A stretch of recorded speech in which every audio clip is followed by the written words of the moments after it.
sanki, seni bende hapsetti. Yüreğim kilitli.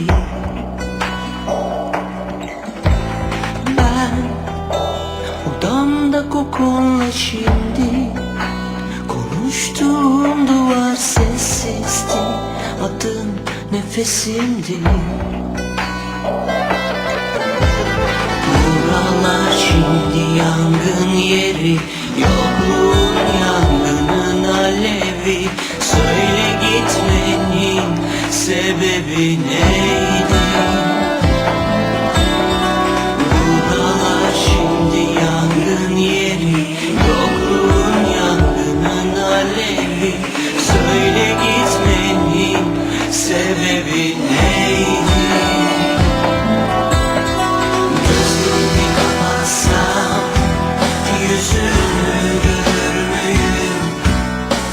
Gündüzleri uzatsam geceler bir gördüğüm.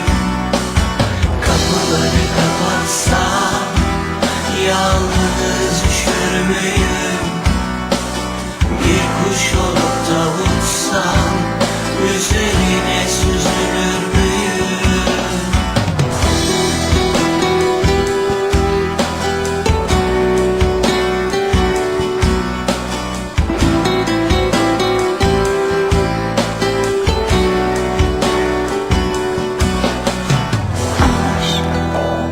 Hastalıkmış sanki, seni bende hapsetti.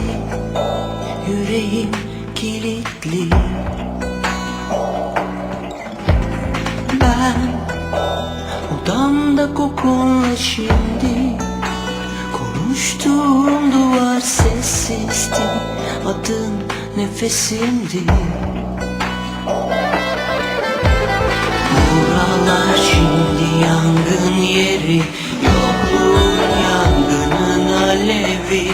Söyle gitmenin sebebi ne?